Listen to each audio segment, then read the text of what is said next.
Este fue un estudio que nos encargaron de realidad virtual, donde tuvimos que aplicar neurociencia para identificar la emoción del usuario en estos ambientes virtualizados. Y fue presentado en el Interaction Sudamérica, pero con la mitad del estudio, solamente con usuarios en el laboratorio. Lo que hicimos este año fue hacer la segunda parte, que era con usuarios en ambientes públicos, donde estaban estos showrooms de la empresa que nos encargó el proyecto y gente que pasaba de forma ocasionalmente decidía sumarse al evento, o sea, a la prueba. Bien, la aproximación que tiene el estudio tiene que ver mucho con la naturaleza de psicoanálisis y la aproximación biológica. A diferencia de las cosas tradicionales dentro de la experiencia del usuario, o la experiencia del cliente, o el diseño de servicios, que son más de naturaleza conductivista y humanista, o psicología cognitiva, nosotros nos fuimos un poco más hacia la biológica porque necesitamos validar temas de estrés, temas de atención y también tener una noción de cómo esta transmutación de los sentidos de la persona se aplicaban en la realidad virtual. Bien, el primer objetivo era medir estas emociones. Tuvimos que distinguir entre la realidad virtual pasiva y la inmersiva. La pasiva, como ya la pueden ver, es esta en el cual yo solamente soy un espectador. Bien, independiente de lo que yo haga con las manos, lo que yo haga con la voz, con algún tipo de comando, no va a tener ninguna trascendencia en la historia. E incluso los libros de Cortázar que uno podía elegir el final eran mucho más inmersivos de lo que puede ser este tipo de realidad. Un video cumple la misma función. Luego de eso, tuvimos que probar también el HTC Vive, donde aquí sí tenía mucha más efectividad el tema de que la interacción que yo realizaba, de que las cosas, de cómo yo me movía, de cómo yo presionaba, la potencia con la que actuaba, sí afectaba en el cambio de la propia percepción del usuario. Entonces, aquí sí tenía un efecto las acciones que yo hacía y se permitía que la gente pudiera sentirse de alguna forma activada, motivada por utilizar el sistema. Bien. Luego de validar, porque igual es la parte del estudio, validar que era mejor porque el desarrollador estaba un poco indeciso. Oye, para mí es más caro el HTC Vive y tengo mucho más equipo de Samsung Gear. Entonces, él quería probar dónde seguía haciendo la inversión y dónde seguía desarrollando. Entonces, validamos que la otra era mucho más expresiva y mucho más envolvente para que esta persona pudiera desarrollar su producto. Entonces, cuando ya definimos la HTC Vive, validamos también con electroencefalograma y electrocardiograma. Con el cardiograma medíamos cosas como el estrés, el estado de ánimo, la recuperación y la fatiga que experimentaba la persona por medio de el ritmo cardíaco. Y con el electroencefalograma tuvimos que ver cuál era más apropiado, porque en la oficina tenemos varios equipos que son de gama consumidor, incluso el que tengo ahora acá arriba midiéndome, son de gama intermedia, que nos permiten medir tanto frecuencias desde un canal, que después se va con módulos como el Essence o el TGM, nos permiten separar la frecuencia cerebral. En cambio, existen otros que son más complejos, de 5 a 14 canales, que ya entregan mucho más datos, pero lamentablemente son mucho más frágiles en sus circuitos. Así que al final nos quedamos solamente con los dos que están en color, que miden solamente 4 canales y 1. Bien. Todo esto tiene la frecuencia 1020, que es el estándar para la medición de neurociencia y es el válido para los papers científicos que se han estado realizando. Y básicamente lo que nos permite entender son la actividad que tenemos en la frecuencia delta, teta, alfa, beta y gamma, que se asocian según su tipo en realidad su frecuencia, con el sueño no REM, el sueño profundo, estado de tranquilidad, estado de conciencia, relajación, pensamiento y también con estados que son un poco más elevados.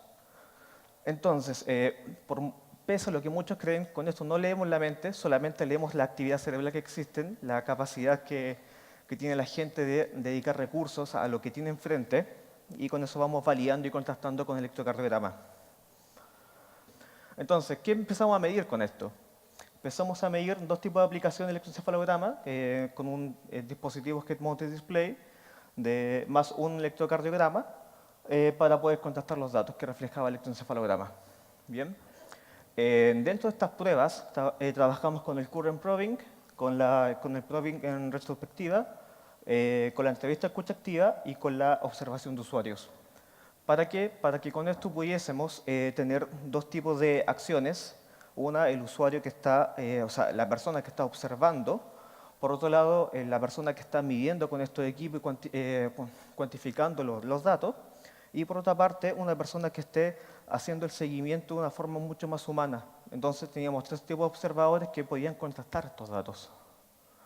La empresa nos impuso ese tipo de perfil de usuarios porque dijo, esta es la persona que me va a comprar y que probablemente la que tenga más el dinero para comprarme los equipos que son mucho más caros. Y en función de eso establecimos el estudio. Cuando ya estaban probando, le establecimos una pequeña tarea que se dividía en dos fases, exploración y después el juego. Esto es muy importante porque en la fase de exploración nunca les dimos instrucciones, solamente que jugaran, probaran, forzaran los límites y la gente identificó los primarios nunca que encontramos de ellos, que es la comprensión del entorno, la comprensión de la física y comprender las mecánicas propias que tiene el juego, que esas las descifraban por medio de interacción. Luego de eso, una vez que ya recogimos los datos, empezamos a contrastar con qué se ajustaba todo lo que empezamos a observar. Y encontramos que se ajustaba mucho a los determinantes de la conducta humana, que tienen que ver con los factores cognitivos, los conductuales y los ambientales. En esta segunda fase de la investigación, cuando ya estábamos en terreno, pudimos ver que esto también se aplicaba. O sea, en el laboratorio era un poco obvio porque, claro, estaba condicionado por nosotros, pero en el espacio público, que era algo que simplemente organizaba el cliente con sus propios recursos y que estaba condicionado al margen de un evento de tecnología, también contamos que se respetaba, no en la misma línea que en nuestra oficina, pero sí se respetaba en su presentación. Bien, cuando empezamos a ver a esta gente cómo interactuaba, lo primero que veíamos luego de que pasaba esta fase de calibración era que ellos empezaban a estudiar los elementos, validaban qué es lo que tenían enfrente y identificaban su objetivo. Cuando ya procesaban esa información, la gente comprendía la mecánica y actuaba para completar su tarea que se le imponía después. Esto calza mucho con este modelo de neuroeconomía que es sobre la toma de decisiones, que es básicamente yo estoy recolectando evidencia constantemente y en función de la evidencia que recolecto tomo una decisión. Según ese modelo existen dos modos, el de difusión y el de carrera. El de carrera yo tengo dos variables, actuar o no actuar, en función de algo, y simplemente voy recolectando los elementos que calzan con alguna de esas dos variables y la que se llena primero, luego de todo este ciclo de recolección, es la que se toma. En cambio, la difusión, simplemente tengo todos estos datos, voy separando y después hago una suma y resta, y la que me quede en positivo es la decisión que yo tomo. Desde el sistema nervioso central, o sea, hoy en día en neurociencia se cree que la toma de decisión pasa por la segunda, por esto de sumar y restar opciones en función de mantener la homeostática humana. Entonces, esto es lo que a nosotros nos lleva a tomar decisiones de forma inmediata y esto lo pudimos probar también por medio de este estudio que se producía en el tema de realidad virtual. No es que el primer problema que tenemos con realidad virtual es que uno ve la realidad y no la ve tan real como es ahora. Uno sabe que está dentro de un juego. Entonces, lo que pensábamos es que el usuario no iba a sentirse, digamos, motivado, ni tampoco iba a entender eso como una realidad alterna. Porque, claro, hay gente con la que no funciona simplemente un 3D, no basta con eso. Pero claro, lo que probamos acá fue que precisamente la gente tomaba esos elementos como algo válido para la realidad que tenía presente y tomaba una decisión en función de los datos que iba recolectando. Este mismo modelo se grafica de esta forma, donde está el primero, que es evidencia sensorial, acumulación, categorización y lo que me va a llevar después a actuar. La segunda parte, que es el modelo de difusión, sí. Tenemos esta evidencia sensorial, me va a llegar directamente hacia la estructura motora y promotoras, que son básicamente las terminales que tenemos, y también va a llegar hacia las variables de decisión en el dorso lateral prefrontal. Estas van a estar condicionadas o moduladas por la dificultad que yo esté percibiendo o por el monitoreo de performance que yo esté realizando. Ahí, sí. Y eso me va a llevar a una acción. ¿Esto a qué nos llevó? nos llevó a nosotros a entender de que el modelo neurobiológico que se creía que solamente pasaba en la realidad, no en esta realidad, porque no se había probado en realidades alternativas, sí se producía también al momento de tomar decisiones en casos hipotéticos de estas realidades que son virtualizadas, que uno entiende que no son reales, porque como veían en el juego que probaban HTC Vive, no se sentía como parte de la vida. Entonces, eso también se podía digamos, llevar hacia otro tipo de nivel. Entonces, ¿qué es lo que tenemos acá? Tenemos que esta representación, que básicamente responde a la pregunta, ¿la acción que tengo enfrente mío es creíble?, me va a llevar a mí a hacer una valoración de esa acción que va a condicionar mi conducta y mi acción de salida. Mi acción de salida, en función de lo que yo experimente por el feedback que tengo en el sistema, me va a llevar a mí a modificar, por medio de aprendizaje, a modificar tanto mi filtro de presentación como el de valorización y como el de acción selectiva. Entonces, los mecanismos de aprendizaje que existían dentro de esto también se aplicaban, o sea, simplemente estamos validando con el estudio que estos modelos sí se podían heredar de ahí. Ahora bien, ¿eso qué nos lleva a pensar? Nos llevó a pensar cuáles son los elementos que convierten en realidad algo virtualizado en inmersivo. Porque una de las primeras cosas que pudimos pensar es que mientras el juego sea más realista, más atractivo va a ser para la gente y más fácil va a ser adaptarse hacia él y pensarlo como algo real. Pero resulta que no es así. Basta simplemente con seguir estos lineamientos, donde la naturaleza sea mixta, porque esta va a aislar al usuario de su condición física, esto por un momento va a inhibir los sentidos, que según aquí le pregunten, neurobiólogo o neurocientífico, van desde los 11 a 19 sentidos. Bien, entonces, por default vamos a estar bloqueando los sentidos que son de el tiempo, la audición, el tacto y el desplazamiento por un breve periodo hasta que después se calibren cuando encendemos nuevamente el equipo del headset. Luego cambia la subjetividad del usuario, porque ya pasa a ser empieza a adaptarse al entorno que tiene y también va a amplificar sus emociones. Este punto de amplificar sus emociones es muy importante porque esta es la neurobiología. La emoción es algo que nos permite aprender. La emoción es algo que nos va a permitir a nosotros estar predispuestos a tomar más información del entorno, a aprender de la experiencia nueva e internalizar esas mecánicas en función de mantenernos a salvo. Entonces, si logramos, por medio de esta realidad virtual, aumentar estas emociones de la gente, vamos a permitir que ellos se sientan, digamos, por una parte más cómodos y motivados a seguir interactuando en ella. También va a permitir desarrollar vínculos afectivos entre la persona y el entorno que tiene. Porque, claro, estamos estimulando a que ellos estén recolectando información constantemente. Ese fenómeno es muy parecido cuando yo me enfrento a una situación nueva. Por ejemplo, si viajo de ciudad o simplemente voy a, no sé, la primera vez que entré a la universidad yo estaba muy, digamos, lleno de emociones porque era un contexto que no conocía. Entonces, a medida que yo lo iba reforzando, iba asociando distintos tipos de situaciones, tanto positivas como negativas, y iba aprendiendo en función de eso. Entonces, por medio de esa amplificación de las emociones, vamos a llevar también ese vínculo afectivo entre la persona y el contexto. Bien, ahí está avanzando. Acá tenemos dos videos. El video de abajo es a la persona cuando estaba por primera vez interactuando con este juego, en la fase de exploración, y en la segunda, cuando esta persona ya había pasado esa fase de exploración y ya tenía la tarea definitiva. Como podemos ver en la primera, que está con esto que es mucho más nuevo, no tiene una acción clara, oscila entre su concentración hacia su estado de meditación y también se disparan picos de estrés y de cansancio.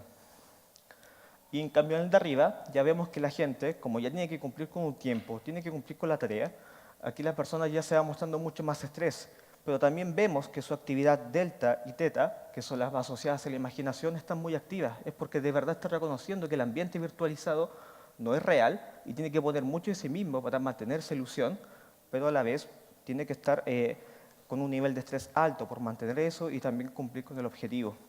Entonces, este entorno de realidad virtual inmersiva existe, pero también agota mucho a la gente. De hecho, esta gente no duraba, o sea, voluntariamente se quitaba el casco luego de aproximadamente 20 minutos.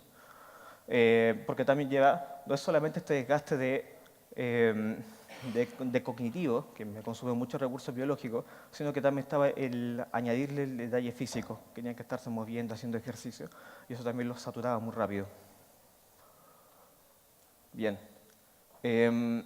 Esto obviamente, como tiene que ver mucho con el estrés, veíamos que la gente se cansaba, pero también apelaba mucho al sentido de recompensa. ¿Ya? Que esto ya lo han tocado varias veces en temas de la ludificación o gamificación, y también es como el típico evento conductivista para motivar a una persona a hacer algún tipo de acción. Ahora, esto, desde el manejo del estrés, que no es negativo en realidad, es biológicamente positivo para nosotros porque nos permite adaptarnos y trabajar de mejor manera frente a los eventos y las cosas que van apareciendo, nos favorece el sistema biológico de recompensa, permite aprender e internalizar una nueva mecánica y además activa el estado de alerta, y con el estado de alerta sigo atento al entorno y reevaluando constantemente. Bien, después vimos otras reflexiones. Luego, a todo esto, hicimos el estudio con 20 personas, 10 en el laboratorio y otras 10 personas en este espacio público, donde luego de tomar los datos, analizarlos, empezamos a sacar estas conclusiones. Entre eso está la avatariedad y la exploración, que tiene que ver con la observación de estos antagonistas e identificar la misión que ellos tienen dentro de este ambiente. Identificar el tiempo en el cual se debe completar la tarea, identificar también los obstáculos que no permitan completar la misión y el reconocimiento de los logros, las estrategias y también el tipo de experiencia. Aquí nosotros, cuando revisamos solamente el tema del electroencefalograma y el electrocardiograma, identificamos que la única mujer que había en el estudio tenía unos pics muy altos, y la persona que estaba anterior a ella tenía unos pics parecidos, pero no estaba tan activo, no los mantenía por mucho tiempo, especialmente el tema de la concentración. Nosotros, viendo el histograma, dijimos, ok, estas personas parece que están compitiendo. Luego, cuando ya pasamos por la parte de la escucha activa y llegó la otra gente y me dio el feedback, nos dimos cuenta que en realidad sí, esas dos personas eran parejas y de verdad estaban compitiendo. Entonces, pudimos sacar una aproximación anecdótica en función de la actividad que íbamos recolectando de ellos y también con ese tipo de peleas. Luego, lo que vimos específicamente en esa chica que estaba compitiendo es que ella desarrolló una estrategia de juego. Eso tampoco era algo que esperábamos, porque era simplemente algo de exploración con los chicos, donde se iban a enfrentar a ese juego una vez y nunca más en su vida probablemente.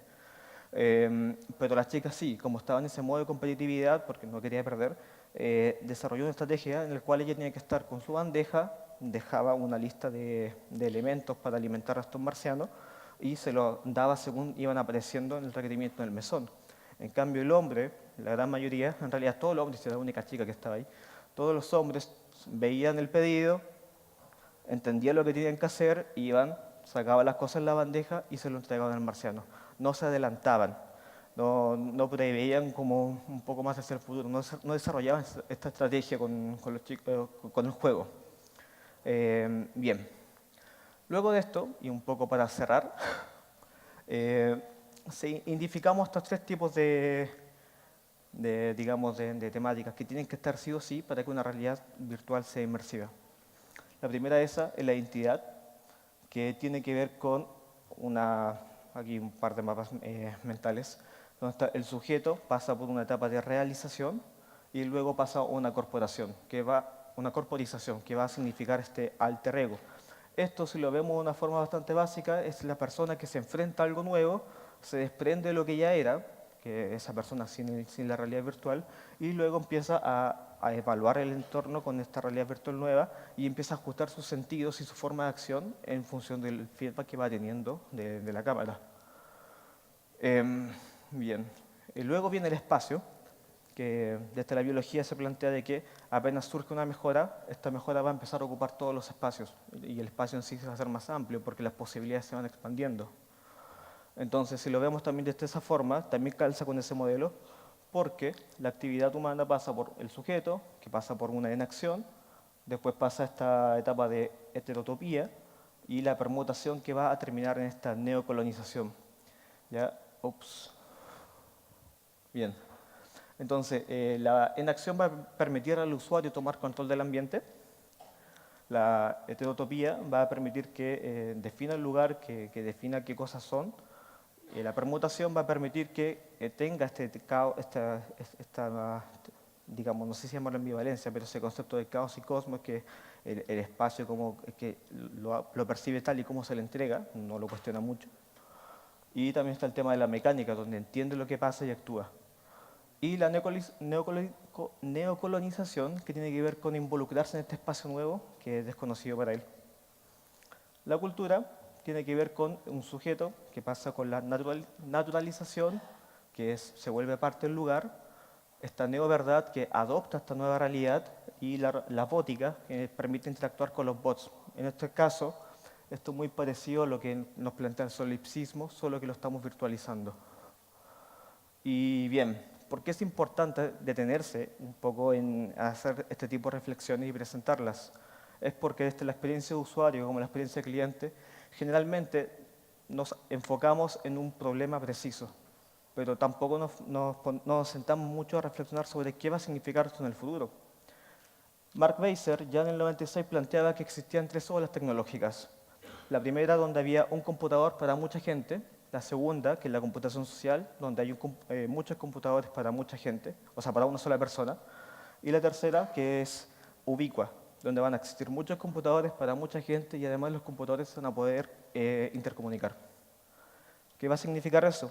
Que van a cosificar al sujeto, al ser humano, ya va a dejar de ser esta cosa, digamos, increíble, que era incapaz de cuantificarse, que nunca se sabía cómo iba a reaccionar, sino que va a ser un elemento más, que vamos a poder sistematizar todas sus acciones. Y eso nos va a llevar al control de las cosas, tanto el mundo real que hoy conocemos como análogo, como el mundo digital en 2D y en 3D. Eso, tal vez para nosotros que somos inmigrantes digitales para esta etapa, no va a significar gran cosa. Pero sí para la gente que ya vienen haciendo, los Zenelias, que ya tienen esta interacción hiperconectada con los dispositivos electrónicos, y cuando en un futuro, cuando ya estemos desarrollando cosas como esto de esto de la neurociencia que ya están sacando, y junto con la bioquímica, la bioingeniería, ya están sacando modelos de modulación de las emociones basados solamente en neurotransmisores y también con sistemas de conexión neuronales entre directamente ordenador-cerebro, la realidad ya no va a ser tan divisible. En un futuro la realidad ya va a ser simplemente una interfaz, algo que yo voy a decidir tomar o no tomar. Entonces, ante eso, si no diseñamos estas interfaces sin entender que estamos también afectando la cognición del usuario, a su forma de percibir el mundo y a su forma de relacionarse con el entorno y darle valor a las cosas, simplemente estamos diseñando soluciones que van a ayudar a enfermar más el mundo, más que en dar soluciones reales a largo plazo. Muchas gracias.